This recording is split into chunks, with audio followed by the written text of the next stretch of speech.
Have you ever had deep sense of knowing about something? Or have you experienced a moment where you got the goosebumps causing your little hairs to stand up on end?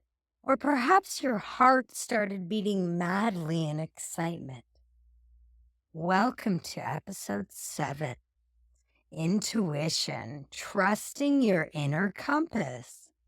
In this episode, we chat about what intuition is, how it shows up, ways that we can strengthen it, and even a few stories about times that we ignored or doubted our intuition and learned the hard way, which in turn allowed us to tune in and begin trusting it more. Do you trust your intuition? Thanks so much for tuning in. Please comment, like, subscribe, and follow. We want to connect and hear from you too. We greatly appreciate your support and are happy to have you in our Trust the Effing podcast community. One of my focuses from this past year that I continue to work on is developing my intuition.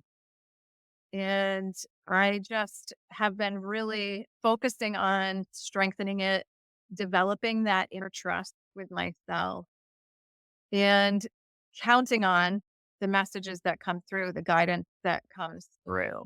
I really feel like it's a relationship, something that strengthens with our continued attention and trust to it. And I feel like it's also helped me a lot in taking care of my family and in work with my clients as well. And I know this is a huge part of your business too. Yeah, so definitely intuition is key. It's been a big part of my journey of self-development. It definitely has to do with trust, number one, but also it's like a muscle.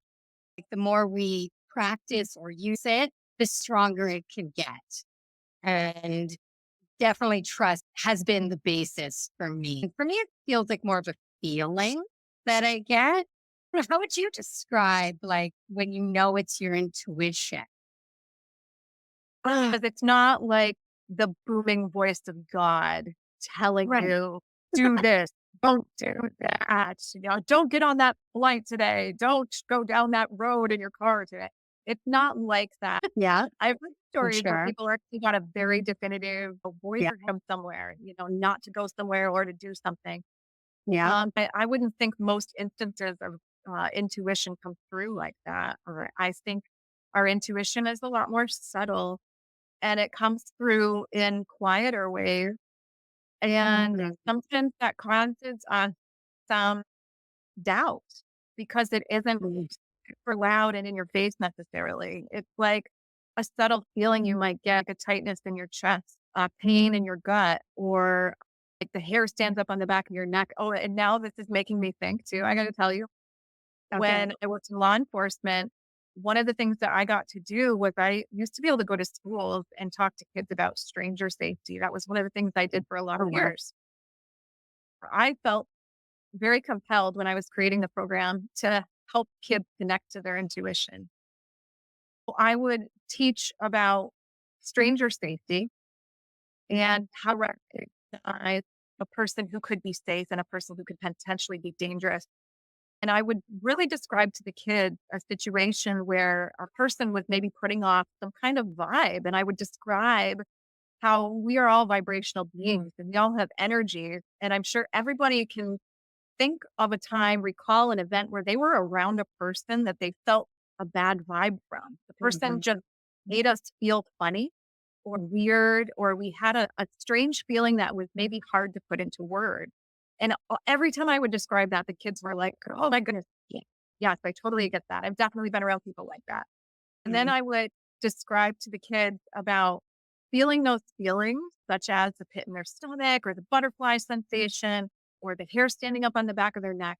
And I would describe that as a message that perhaps the situation they were in was not safe and that they should have a little more curiosity or potentially remove themselves from that situation or that person. It was something that I don't believe I was ever educated on as a kid. And I felt really compelled to bring it to my teaching. And I always felt like it landed so well. And oftentimes I would even have a teacher who was sitting in on the talk say, wow, what great information. We're so happy that you shared that. I would always have children coming up to me at the end of the school day, like recalling some event where they had something like that happen to them. And in some cases, sadly, it was a family member or a Right. neighbor.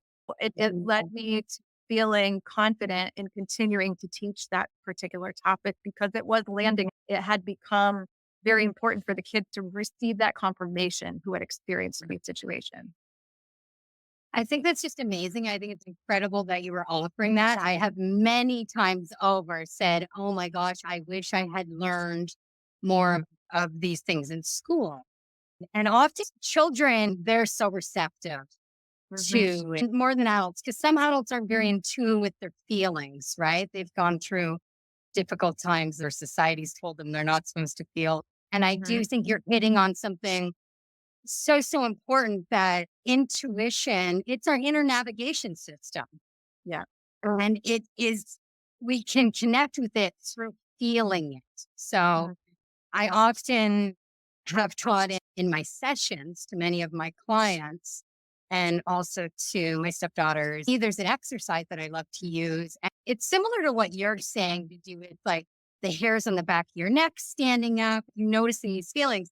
It's also the same with making any decision. You can use your intuition to make decisions. And sometimes I want to find a kind of quieter state, make sure I'm kind of calmed down a bit and connect Mhm. in with my heart. And you can do it. We can all do it right now. If anyone out there listening wants to join me, connecting with your heart. Maybe you can even feel your heart beating. You can put your hand on your heart or just to have that feeling. And then think of like when you're making a decision, you can ask the question to yourself, for example, should I go to this or should I accept this invitation? How does your heart feel? Does it feel cold and prickly? Does it Mhm. feel nervous? Like, is there fear there? Is it that feeling similar to like when you enter a room? It's Mhm. not just the temperature we feel. We notice the energy, whether we're aware that we notice it or not, right? Like, yeah, we've all walked into rooms where we thought, oh, but you just feel so comfortable and happy. Yes. And you walked in other rooms, oh, it feels scary or something, right? It's the same Yeah. thing for when we're asking ourselves a question or connecting with our hearts. If it feels happy and excited and warm, that's a yes. Right. And if it feels the opposite, then it's a no. But if you don't know yet, then just wait. It's not time to make the decision yet. It may not, there might be more information. Like if you really feel it, if you don't know, that's where you can trust your intuition, right? So Yeah. I think it's important. And I think the more we can tune in to our emotions, the Mhm. more we can better utilize our intuitive gifts and for protection, but also Yeah. just for day to day living. Hey, it's Jennifer. And if you've been struggling to lose weight despite doing all the quote unquote right things, then this might be for you. Sometimes it's not just about diet and exercise. Often, trauma and stuck emotions are what hold us back from releasing the unwanted weight. That's why I'm offering my special 90-minute one-on-one breakthrough session where we'll work together to release those deep emotional blocks so you can finally step into the body and the life you truly deserve. And right now, I'm offering it for a special price of just $111. So if you're ready to let go of what's been holding you back and start your transformation from the inside out, don't wait. Book your breakthrough session with me today. Send me an email at jennifer@jenniferfleischman.com or DM me on Instagram. I can't wait to guide you on this powerful journey to your best body. I Right. think you were talking to me recently about intuitive eating. Do you want to share a bit about that? Yeah. So one of the ways that I help my clients in determining how to eat, 'cause sometimes that in itself is a struggle. How do I eat on a daily basis to lose weight or to maintain what I have? I'm running now. How do I eat to optimize my fitness? Or I'm lifting weights. How do I eat to optimize muscle building? Right. I often tell my clients there are multiple ways receive to achieve the result that you want. And if you go to the health community or the nutritional community, there are a million different things that experts are all talking about and studying. And there's so many different camps out there of what people believe in and have research. But all the research is telling us is that there's multiple ways to lose weight. There's multiple diets that you can follow to gain muscle. There's multiple diets you can follow for longevity and to protect your brain health and for aging gracefully. So it's really okay. How does your body feel best? What does your body feel best with what you put in your mouth? What feels good to you to eat? How do you want to feel every day when you eat? What kind of foods are you drawn to? So that's how I like to guide my clients. For instance, I was drawn to fasting and plant-based eating years ago when I ended up with leaky gut and candida. There was something intuitive that led me to that diet. Eating that way makes me feel my best, but it's not for everybody. That's what I'm drawn to. Somebody else could be drawn to eating more meat. Somebody else could be drawn completely vegan. It's just what do you feel drawn to? And the other thing is too that comes up with that, with intuitive eating that I do come across with some clients is, well, I feel drawn to eating a bag of potato chips. And that's a little different. There's something different Mhm. going on there. That's not necessarily intuitive. There's some Right. kind of emotion or some kind of Mm. historical event linked to that craving. Right. So Right. when we're drawn to binge or overeat or sit and eat a pint of ice cream every night, there's something more than intuitive eating going on there. And we need to examine that a little bit more. But I really would rather guide my clients to come up with their own style of eating with what they feel drawn to, what looks and feels and tastes delicious to them, and just help them hone in on listening to their own body. I think that's most important. When it comes to intuitive eating, like you were saying, they're craving chips, but are they also just craving something salty? And maybe then we can make a better choice. Maybe it doesn't need to be potato chips. Maybe you eat something with Himalayan salt or a specific type of salt. Maybe your magnesium as well, because your body is telling you what it needs. And Yes. I know I've definitely run into that many times. I think what we do is we kind of just blow it off or we don't pay attention to it. We may feed our body what it's craving. Oh, I feel like I need some fruit right now. Maybe I need some vitamin C. Maybe that's why I was craving that orange, right? So, Yeah. but I'm not saying I don't listen to my cravings for unhealthy things as well, because we all have Mhm. snacks here and there. But I do try to also pay attention to like, oh, if I want chips, is it just salt I want? Can I have a handful of nuts that have some salt on them? Or Right. something like corn on the cob where I put some salt and butter on it or like, Yeah. like try to balance it out or make better choices with that. And I think it's also with movement as well. I think our Mhm. body will tell us like you need to stretch. Like if you're feeling tightness in a certain part of your body. And again, I think that's where we have to link intuition. It's a feeling. It's Mhm. feelings. Sometimes gut instinct for sure, Yeah. but I think a lot of it is a feeling. The more we can pay attention to that and trust in Mhm. it and listen to it and respond to it, the Yeah. stronger it gets, the more often we're aware of it. And I'm sure when you worked in the police world, there was times where you maybe didn't listen to your intuition, learned to listen to your intuition, or maybe it came through. Do you have any memories Oh, of yeah. those Yeah. times? Yeah, I've got a great one actually that just came to mind. One of the big things that we talk about in law enforcement, and I had heard this from field training officers and senior officers all the way up through, was we don't call it intuition in the police world. We call it spidey sense. When a bad guy is hiding something, you can understand their behavior better. Spidey sense and like Yeah. decoding behaviors. That's a big thing of what we do. One of the stories that comes to mind at the forefront is when I was like legit brand new rookie. And so we're going back like 20 years. Woo! I was working for a sheriff's department and I was still in field training, I'm pretty certain. And so I'm going around with my senior officer, and we had this call come out for a stabbing. And I'm going to try to remember how the story goes, but I'm pretty sure it was a male who stabbed his girlfriend and fled on foot in a suburban area. So there was a bunch of us flocking to the area for this call to try to find this guy. The girl had been treated, EMTs arrived, she was on her way to the hospital, she was going to make it. He's on the loose. So now we have a fugitive. We've got to contain the situation. We got to find this guy before he hurts somebody else.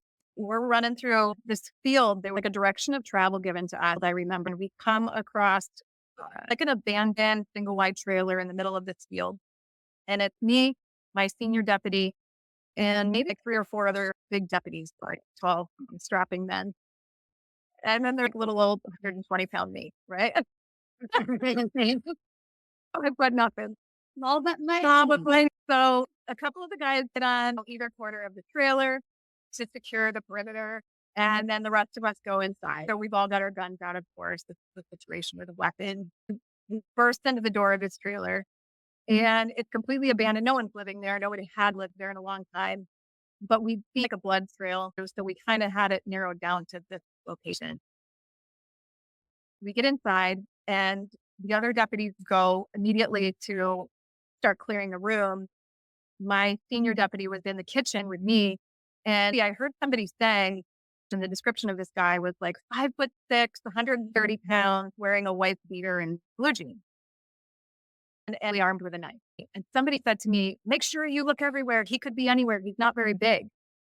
And as I'm standing in the kitchen and my field training officer had gone off into another room, I'm looking at the cupboards in the kitchen, and I was fixated. And I'm like, if he's that small, he could legit be in one of these cupboards. So I went to the first cupboard, looked inside, nothing. I look, and then I pull open the cupboard right underneath the sink, and there he was with his back to me. I saw the wife beater. He huddled up in this cupboard. I screamed out, "I found him!" And all these guys come out of the woodwork and totally swished me out. They're grabbing him from both Right. sides. They're trying to yank him to both sides. And I ended up on my butt. I was Oh my God. completely they yanked him out of the cupboard, and it was done. Yeah. But I just remember thinking, I believed he was in the cupboard. It's like I'm fixated on the cupboard. I'm feeling a strong message that he's in the cupboard. I listened to it, and there he was.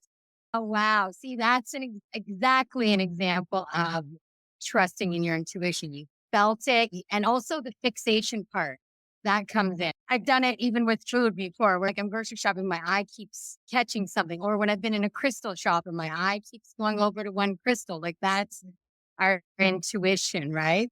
Have you been wondering what the F is going on? Eclipse season is beginning again, and I have a cool offering for you. This is Rebecca Schmidt of Trust the Effing Process, and I wanted to let you know there will be a lunar eclipse in Pisces on September 17th and a solar eclipse in Libra on October 2nd.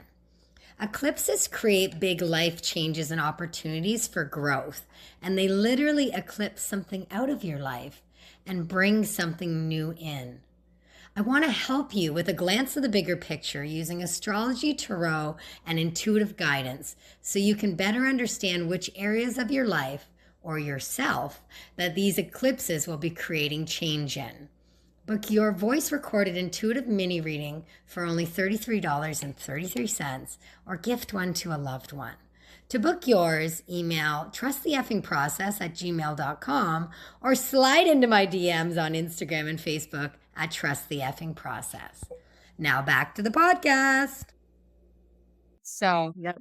wow, it's just amazing. I used to bartend for many years and work in restaurants, and there was a few pubs and bars that I worked at that they're on a slow night. I might be there by myself, and usually there was regulars there that, if I needed a hand. I mean, I was in downtown Toronto, so relatively safe, but it's a big city. Things definitely happen. One of the bars specifically that I think really helps me hone in on trusting my intuition was the actual bar where like the wood was with the drinks behind it where I stood was at the back away from the door. So when someone walked in, I had enough time to look if it wasn't super busy. I had enough time to watch them from the time they entered the bar until they got up and spoke to me. And I learned that I very quickly had to trust. Yes, I'm going to serve them. No, I'm not going to serve them. There's no door guy. I'm Yeah. checking ID and I'm checking out their age, of course. But also like, are they scary? Are they on drugs? Are they too drunk already? Is it a safe situation? I made mistakes at times. There were certain people Mhm. that I thought, I don't know if I should serve them.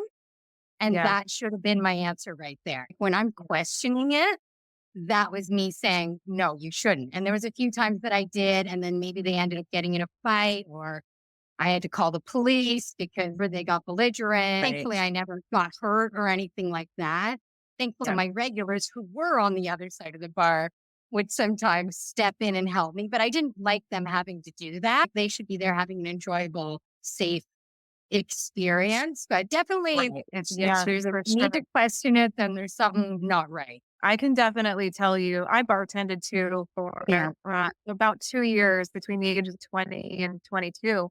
And I can definitely tell you a time when I wished I had listened to my intuition. There was a guy that had come in the bar and he had clearly been drinking all day. But I was told to serve him regardless of Mhm.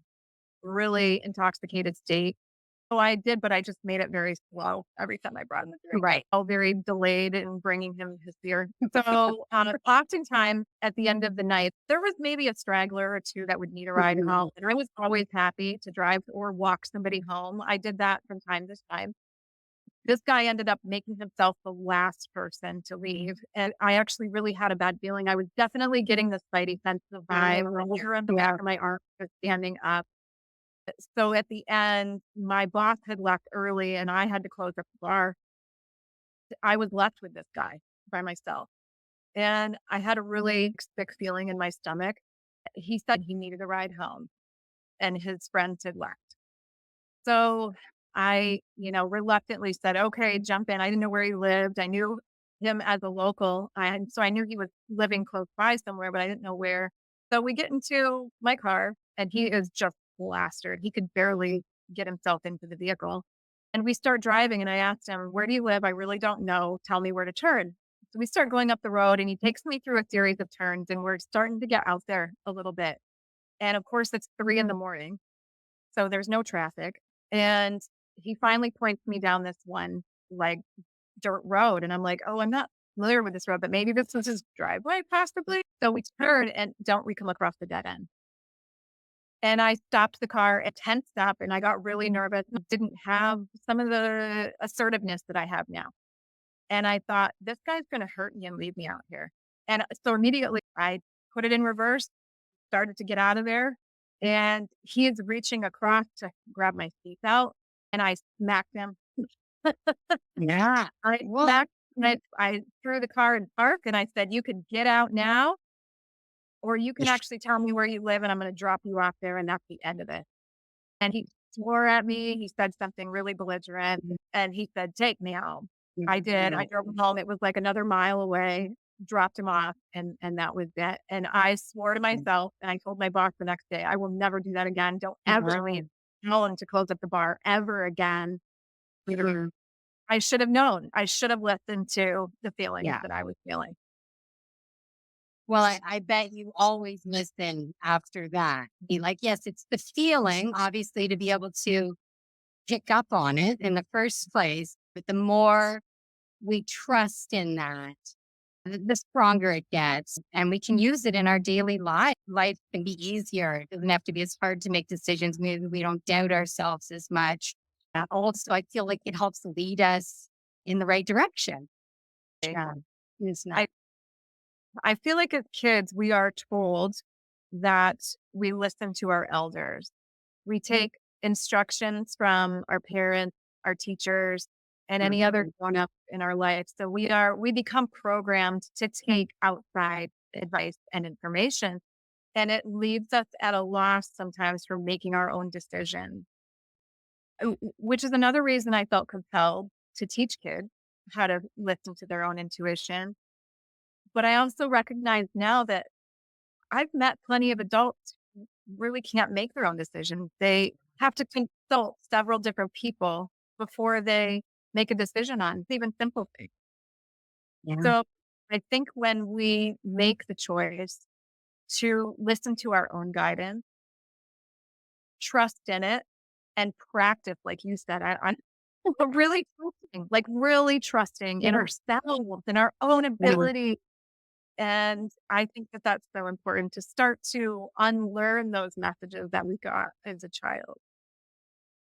Yes, 100%. Because I also have many clients and I'm not judging on anyone out there, by the way. If you find you're a person who doesn't know, I can't make decisions, or you have to ask for several opinions, that's okay. I used to be very similar to that, but I think we can learn to trust ourselves more. And I'm sure you work with your clients in that way as well. That's something that we both offer in our session and helping people to build their own strengths and to start trusting in themselves and offer different Yeah. ways to do that.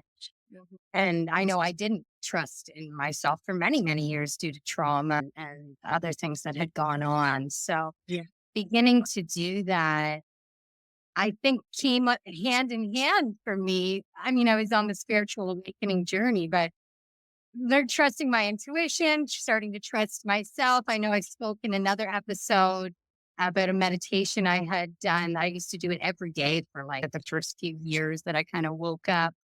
And it was just literally repeating for 8 minutes. I trust, I Yeah. trust, I trust myself. I trust the universe. And the more I kind of got into that idea, because I remember at first it was kind of like, no, I don't. Like I almost heard like a voice in my head say, no, you don't. You don't trust yourself at all. You can't do that. Look at all the things you've done in your past that were mistakes or obviously showed you're not trustworthy. But I'm not the same person. I'm not the person that made those mistakes. I learned from them. That's, as we all do as humans.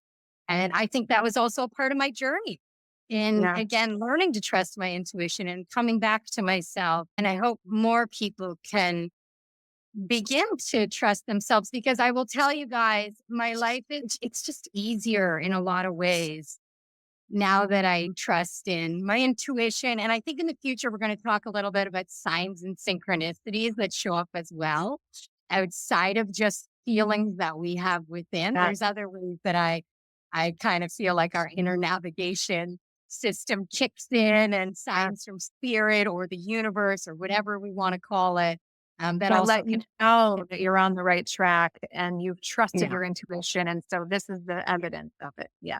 Yes, exactly. It's like you get feedback almost. It's so Yeah. awesome. So maybe we'll talk about that sometime in the future. But yeah, definitely. It's like, okay. It's like they're like, check. Yep, you did it right. Thank you.